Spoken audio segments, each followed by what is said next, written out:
السلام عليكم، مرحبا بكم في قناة أمينة اش دو زام. ان شاء الله كامل تكونوا بخير وعلى خير. وصفتنا لنا اليوم راح تكون طريقة تحضير البوراك. راح نشارك معكم واحد السر تاع اللي يخلي البوراك تاعكم تاع الكوشة، ماشي القلي ماشي المقلي، تاع الكوشة يقعد مقرمش لأطول فترة ممكنة. كما نعرفوا كامل البوراك تاع الكوشة تمتم يكون شباب ومن بعدها هكا يترخى يطلق روحه. ورايحه ايضا ندير معكم ديبول هكا تاع دجاج. اذا بلا ما نطول عليكم رايحه نمر مباشره للمقادير وطريقه التحضير. نقولوا بسم الله ونصلوا على الرسول. كما تعرفوا كامل الحشو تاع البوراك نديروا فيه البصل ونديروا فيه الفياند هاشي. اكيد وكاين حشو اخر مختلف، كل واحد والطريقه اللي يفضلها. انا لهنايا درت زوج حبات تاع بصل يكونوا كبار شويه باه الحشو تاعي يجي زاكي، والبصل يجي بنين. قليته مليح خليته يدبل، ومن بعد زدت معاه كميه تاع فياند هاشي تاع لحم مفروم. ورايحه ندير نتبلها بشويه ملح شويه فلفل اسود شويه سكنجبير شويه كركم. هادو هما التوابل اللي نديرهم في البوراك. راني نسرع شويه باه الفيديو ما يكونش طويل، لانه الصح كامل راه في طريقه الطهي. لهنا تاني نسيت حاجه مهمه. توجور الحشو تاعي نزكيه بشويه تاع روز. نغلي شويه تاع روز، وبعد ما يطيب الفيونداشي تاعي مليح مع البصل نروح نضيف قد هكا زوج مغارف 3 مغارف. سا ديبون نتوما والحشو شحال يكون عندكم. اذا كان عندكم غير شويه ديروا مغرفه، اذا كان المهم فهمتوا. انا لهنا رايحه نضيف كما راكم تشوفوا واحد هكا زوج مغارف ونص، ونخلط كلش هكا مع بعض. الروز ما يجيش ثقيل بزاف كيما البطاطا، وما يبان شفتوا البنه تاعه ما تجيش هكا باينه بزاف، وما طون يجي خفيف. راح لهنا نزيد هكا زوج مغارف تاع جبن. نخلط كلش مع بعض، وهو الحشو تاعي راه واجد. نخليه يبرد ونروح ننتقل الليبول هنايا شادرت. جبت حبه تاع بصل فرمتها ولا رابوها، ومن بعد رحت حضرت الدجاج. لهنايا عندي لحم مفروم زدت معاه شويه تاع قزبر، ومن بعد زدت معاه ايضا التوابل. درت ملح فلفل اسود سكنجبير فلفل احمر وايضا كركم. هادو هما التوابل اللي درتهم.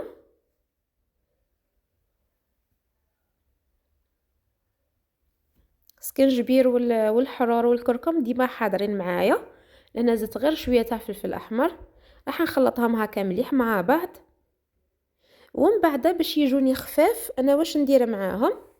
ندير معاهم هكا قد زوج مغارف تاع لا شابلور تاع خبز مطحون، يعطوا لي بولات واحد الخفه. ودرت لهنايا حبه تاع بيض رايحه نلمهم. نتوما من الافضل انكم ما ديروش حبه كامله حتى تشوفوا اذا كان خصكم ولا ما خصكمش. ومرات والله غير ندير بلا بيض، دي فوا والله غير ندير بلا بيض ويجو شابين ويجو خفاف. ومن بعد غسلوا يديكم باه ما يبقى لكمش هكا في اليد، تسهل عليكم عمليه الجمع وما يلصق لكمش في اليد تاعكم. سينا قادرين نديروا هكا قطره تاع زيت. انا ما نديرش الزيت غير هكا نغسل يديا برك ونجي نكور. لهنا درت حجم متوسط كما راكم تشوفوا. ما نبغيش الحبه هكا تكون كبيره بزاف وما نبغيهاش صغيره. نبغي حتى الحبه ديفا نقسمها انا على زوج كي نكون ناكل والله غير نقسمها على زوج. اذا من بعد مباشره بعد ما تقلى هذاك البصل تاعي نجيب نحط هذوك لي بولات.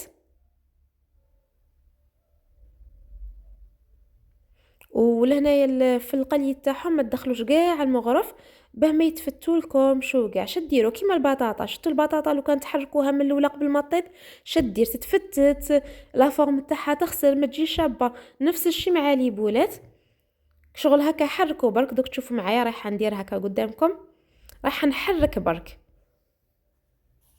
شوفوا لهنا اللون تصايب بدا هكا يقضب روحه. دوك تولوا تشوفوا هذاك اللون هكا الابيض. هذه لاسيس وين تديروها ديروها كي تكونوا دايرين لا شابلور مع لي بوله تاعكم. ما تكونوش دايرين البيض تماك تخافوا اذا كانت تلصق لكم تولوا غير هكا تحركوا. شوفوا بعد ما دات لي هذاك اللون الابيض رايحه ندير شويه تاع مرقه. نتوما شوفوا توجور في المرقه شديروا، ما تكتروش كيما انا لهنا كترت باسكو دارنا كيما ديما نقول لكم يبغوا التغماس، يبغوا هكا يغمسوا بيديهم بالخبز. انا لو كان جات عليا ندير النص تاعها برك، بصح الله غالب كل واحد والذوق تاعه. نتوما اذا كان تبغوا المرقه تاعكم تجيكم خاطره مع حبه تاع بصل، شوفوا ديروا غير هكا، غير هكا واحد ربع كاس برك، وخلوهم هكا مع بعض. اذا خليت المرقه تاعي هذيك تتشرب البنه تاع الدجاج مليح، ورحت الان نحضر البوراك تاعي. حطيت الحشو كيما راكم تشوفوا، ندير حبه كامله باه تجيكم كيما تاع ليصال. الله الله الحبه هكا كبيره، ورايحه نزير شغل كي ترولو هكا، زيروا الحبه تاعكم مليح، وحاولوا انكم الحبات كامل تاني يجوكم كيف كيف. لهنا نسيت درت الجبن تاني، حتى الحبه الثانيه ني زدت معاها، باسكو هذا الجبن وحده ما يعطيكمش هذاك التكستيل. ديروا غرويير ولا ديروا موتزاريلا ولا سينو، غير هذا فرماج ويجي بنين. هي المهم ديروا الحاجه هكا اللي تجيكم بنينه.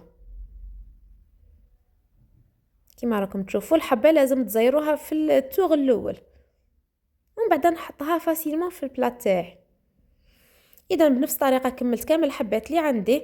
الان واش رايحه ندير؟ النص رايحه نقليه والنص رايحه نديره كوشه، في دارنا كل واحد واش يبغيه، تما ندير لهم قسطوهم.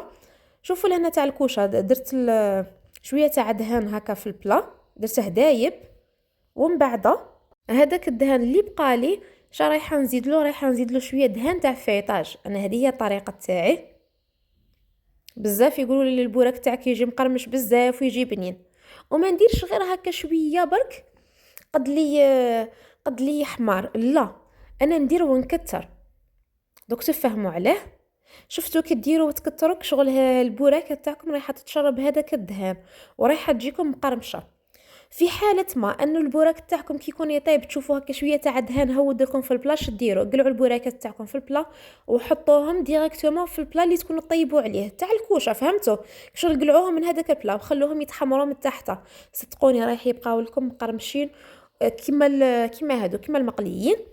والمقليين السر تاعهم وراه تاني، ما تكتروش الزيت، ديروا غير شويه. شوفوا انا شعلاني دايره، قد لي يحمر لكم البوراك تاعكم برك.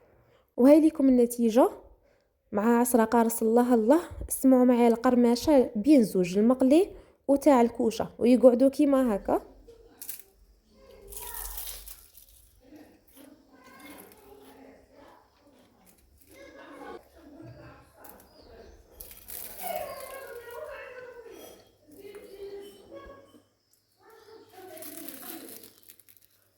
اذا هذه هي طريقتي في تحضير البوراك، واللي تميزني على افراد عائلتي كامل ويعجبهم البوراك تاعي، كي تاع الكوشه كي المقلي، كي ياكلوه هكا يحسوا باللي الله الله كلاو بوراك وعليه الكلام.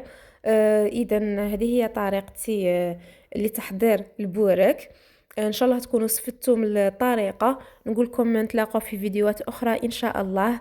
ان شاء الله كامل نلقاكم بصحه وعافيه، ونقول لكم ما تنساوش اذا كان عجبكم الفيديو وعجبتكم الطريقه ولا استفدتوا منها تخلوا لي لايك وارائكم في التعليقات. سلام.